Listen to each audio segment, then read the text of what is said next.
Explore Hyderabad exclusive temple jewelry exhibition Nakshi Mela at Varahi Silver Jewelry KPHP. So ప్రస్తుతం నాతో పాటు చనిపోయినటువంటి అమూల్యశ్రీ అక్క వెన్నెలశ్రీ ఉన్నారు.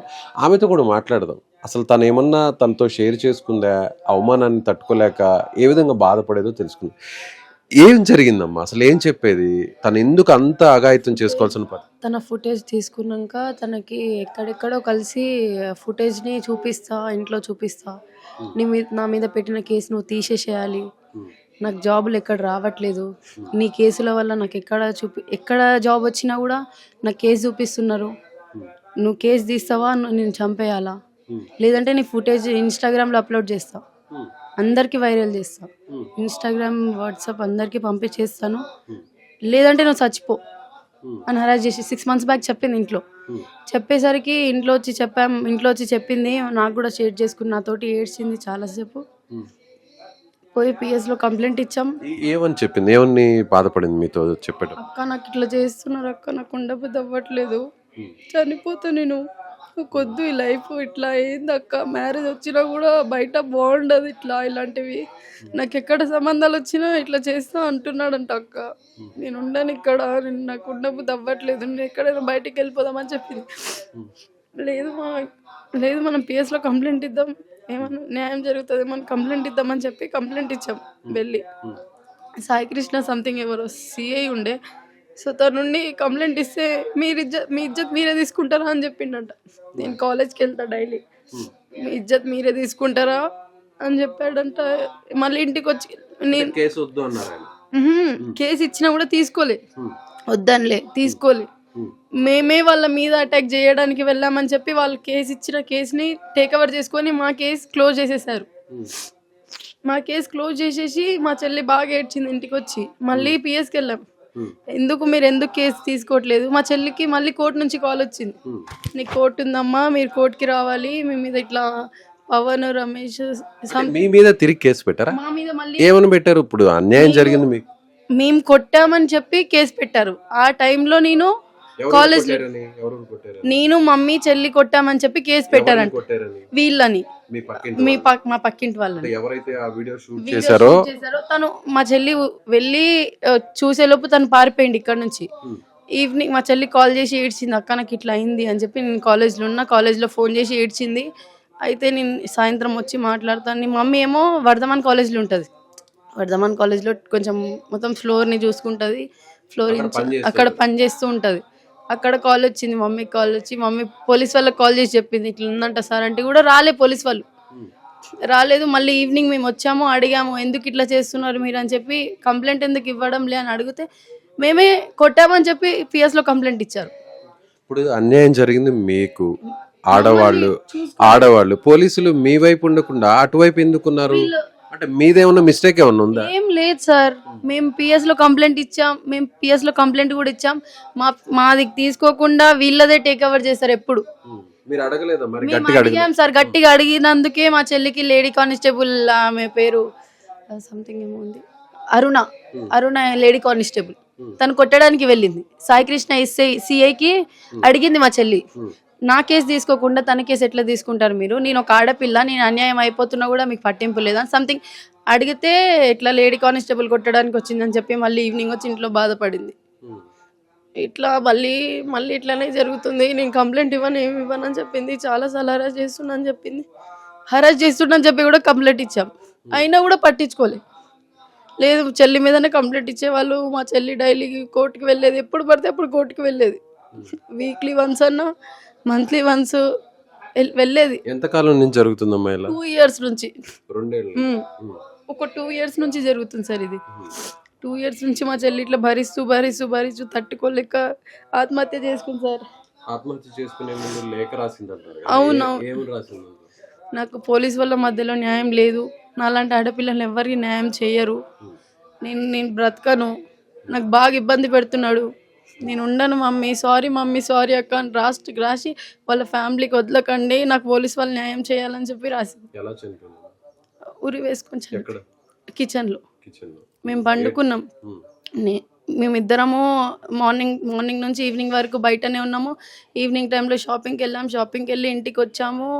లెగ్స్ పెయిన్స్ వస్తున్నాయని చెప్పి నేను పండుకున్నా. షాపింగ్‌కి వెళ్ళి చాలా అలసిపోయామని చెప్పి ఇద్దరం. తను కూడా హెడేక్ వస్తుందంటే టాబ్లెట్ తెచ్చుకున్నాము. వచ్చేటప్పుడు టాబ్లెట్ తెచ్చుకొని టాబ్లెట్ వేసుకుంది. మళ్ళీ నైట్ ఆకలైతుందంటే కొంచెమే రైస్ ఉండే. దాన్ని ఫ్రైడ్ రైస్ చేసి ఇద్దరం కలిసి తిన్నాం. తిని నేను ఇట్లనే లెగ్స్ పెయిన్ వస్తుందని పండుకున్న. కూలర్ 1 మీద ఉండి నైట్ 1 మీద పెట్టాను కూలర్ సౌండ్. మార్నింగ్ లేచేసరికి 4 మీద ఉంది. దాన్ని ఆఫ్ చేసి ఇట్లా కిచెన్ సెట్ చూడంగానే తనకు అనిపించింది చనిపోయినట్టు. నేను సౌండ్ చేసి మమ్మీకి పిలిచాను. మమ్మీ బాత్రూంలో నుంచి ఊరుకొచ్చి ఏమైంది అని టెన్షన్ తోటి ఇట్లా జరిగిపోయింది. మేము రాసిన లెటర్ కూడా చూడలే, ఫోన్ కూడా చూడలే. అమ్మాయిని అది హాస్పిటల్కి తీసుకెళ్ళాం. బ్యాక్ సైడ్ నుంచి మా బ్రదర్స్, మా సిస్టర్, మా ఫ్యామిలీ మెంబర్స్ కొంతమంది ఫోన్ని తీసుకొచ్చారు అక్కడికి. ఫోన్ చెక్ చేసి ఫోన్ ఇమీడియట్లీ అక్కడ ఇస్తే తనకు మెసేజ్ చేసాం. చాటింగ్లో ఉన్న అబ్బాయికి మెసేజ్ చేసి తను ఆటోమేటిక్గా సరౌండర్ అయ్యింది అక్కడ పిఎస్లో. వీళ్ళు ఏమన్నా మిస్టేక్ ఉందా? ఎవరో చాట్ చేస్తున్నాడు, ఇబ్బంది పెడుతున్నారు అన్నారు కదా, అబ్బాయిది కూడా కొంచెం మిస్టేక్ ఉంది సార్. ఆ అబ్బాయి కూడా చాలా మిస్టేక్ చేశాడు. ఇంట్లో చెప్పేస్తా నీ గురించి అంటే ఏం చెప్తాడో తెలియదు. ఈమె ఏమైనా దాపెట్టిందా అనేది కూడా తెలియదు. కానీ వీళ్ళ హరాస్మెంట్ అయితే 2 years నుంచి ఉంది సార్. 2 years నుంచి తను బాగా బాధపడి నేను కాలేజ్కి వెళ్తే కూడా కాలేజ్లో ఫోన్ చేసి ఏడ్చేది. అక్కడ నాకు ఇట్లా పెడుతురు, అక్కడ ఇంటికి రా అంటే నేను లైట్ తీసుకున్నా. కానీ ఇంతవరకు వస్తుందని అనుకోలేదు సార్. చాలా చాలా వరకు వీళ్ళ ఫ్యామిలీ, వీళ్ళ అక్క రానిస్తేనే అబ్బాయి వస్తాడు. వాళ్ళ తమ్ముడు వల్లనే. అతను ఏం చేస్తుంటాడు? ఫోటో వీడియోస్ తీస్తారు కదా, అదే ఇట్లా స్నానం చేస్తున్నప్పుడు అతను ఏం చేస్తుంటాడు? అతను ఏం చేస్తాడో తెలియదు సార్.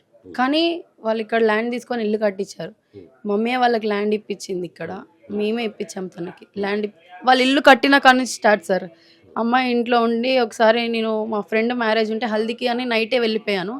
మమ్మీ ఏమో విలేజ్కి వెళ్ళేసరికి అమ్మాయి ఇంట్లో ఉంది. వాళ్ళ ఫ్రెండ్ ఒక హిందీ ముస్లిం ఆమె ఉంది, ఒక ఆమె ఇంట్లోనే ఉంది. తనకు పిలిచారంట, అమ్మాయిని పిలువు బయటికి అంటే బయటికి పిలిచిందంట. వాళ్ళ ఇంట్లో ఏమైనా వర్క్ ఉందేమో అని చెప్పి వెళ్ళిందంట. అక్కడ కూడా ఆమెని కొంచెం మిస్బిహేవియర్ చేశారని చెప్పి ఇంట్లో వచ్చి చెప్పింది. ఇంట్లో చెప్పి ఇద్దరం నేను మమ్మీ ఇద్దరు లేము.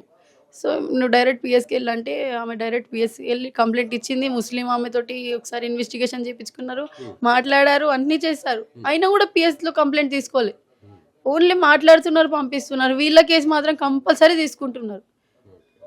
ఏమనిపిస్తుందమ్మా చెల్లి రోజు మీతో? సార్ అసలు తట్టుకోలేకపోతున్నా. డైలీ నాతోటి ఉండేది. నాకు హెడ్ఏక్ వస్తే కూడా నా తలకాయ ఇట్లా వచ్చేది సార్. నేను మార్నింగ్ ఫుడ్ తీసుకెళ్ళాను సార్ కాలేజ్కి. ఆఫ్టర్నూన్ తనే ప్రిపేర్ తీసుకొని వచ్చేది కాలేజ్లో. డాడీ చనిపోయినాక ఒక 4 years తర్వాత కరోనా అనేది వచ్చింది. కరోనా తర్వాత తనకు ఇంట్రెస్ట్ లేక డిస్కంటిన్యూ చేసేసింది సార్. 7th 8th కరోనా వచ్చింది.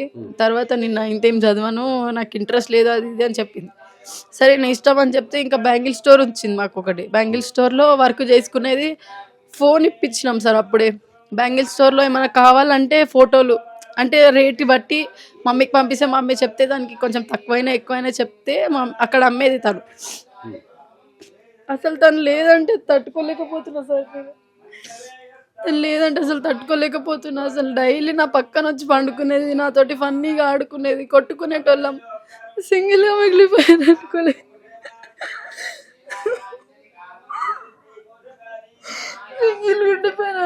సార్ నేను అసలు సింగిల్గా ఉండిపోతాను అనుకోలేదు. ఒక్కదాన్ని ఉండిపోయాను. మమ్మీతో ఏం షేర్ చేసుకోదు, అంతగా నాతోటే షేర్ చేసుకుంటుంది. ఏం కావాలన్నా నాకు మమ్మీకి నేను తనకే చెప్తాను సార్. ఎక్కువ మమ్మీ దగ్గర నేను ఎక్కువ అమౌంట్ అడగాను, తనకే అడుగుతా. తనే ఎక్కడి నుంచైనా తీసి నాకు ఇచ్చేది. నాకు ఇచ్చేది చిన్నదైనా కూడా మిమ్మల్ని చదివించేది. అంటే నేను ఎక్కడైనా బుక్స్ తీసుకోవాలన్నా కూడా మమ్మీకి కొంచెం షుగర్ బీపీ అనేది ఉంది. తన దగ్గర అడిగినా కూడా పైసలు అమౌంట్ ఇవ్వాలి మమ్మీ అంటే చూస్తా ఇచ్చేది. మమ్మీ కూడా ఇచ్చేది, కానీ మమ్మీకి ఎక్కువ ప్రెజర్ పెట్టేదాన్ని కాదు. చెల్లి దగ్గర అడిగేదాన్ని, చెల్లి ఇచ్చేది. తన కబోర్డ్లో ఉన్న అమౌంట్ మొత్తం తీసి ఇచ్చేసేది సార్. నేను ఇప్పుడు ఇంటర్ అయిపోయింది, టీటీసీ రాశాను. టీటీసీలో కూడా క్వాలిఫై అయ్యాను. నెక్స్ట్ వెరిఫికేషన్కి వెళ్ళాలి ఇప్పుడు. అంటే నెక్స్ట్ phase 1కి వెళ్దాం అనుకునేలోపు ఇట్లా. ఒంటరిగా ఉన్న మహిళల్ని ఇలా అందరూ చిన్న చూపు చూస్తారు, అవమానిస్తారు. పోలీస్ స్టేషన్లో కూడా మీకు న్యాయం జరగలేదు, అవమానించారు. సో ఎవరో ఒకరు ఉండుంటే ఈ పరిస్థితి వచ్చుండేది కాదు. మీరు ఫైనాన్షియల్ గా స్ట్రాంగ్ గా ఉంటే ఈ పరిస్థితి వచ్చుండేది కాదు. మంచి ఇల్లు ఉంటే ఈ పరిస్థితి వచ్చుండేది కాదు. తన ప్రాణం పోయిండేది కాదు. దానిపై ఇగో ఇక్కడ కాలనీలో ఫస్ట్ ఆఫ్ ఆల్ ఇక్కడ నాలాంటి అమ్మాయిలకి కాలనీలు ఉండొద్దు సార్. ఫస్ట్ ఆఫ్ ఆల్ ఉన్నా కూడా సరౌండింగ్లో ఉన్న వాళ్ళు మంచి వాళ్ళు అయి ఉంటేనే ఉండాలి. ఇలాంటివి జరుగుతున్నాయి అంటే కాలనీ ఇమీడియట్లీగా ప్లేస్ చేంజ్ చేయాలి. ఫస్ట్ ఆఫ్ ఆల్ అసలు ఉండొద్దు సార్ ఇక్కడ ఉంటే అమ్మాయిలకు న్యాయం జరగదు. ఫస్ట్ ఆఫ్ ఆల్ ఏ అమ్మాయికి ఇక్కడ అని కాదు, ఎక్కడ కూడా అమ్మాయిలకు న్యాయం లేదు సార్.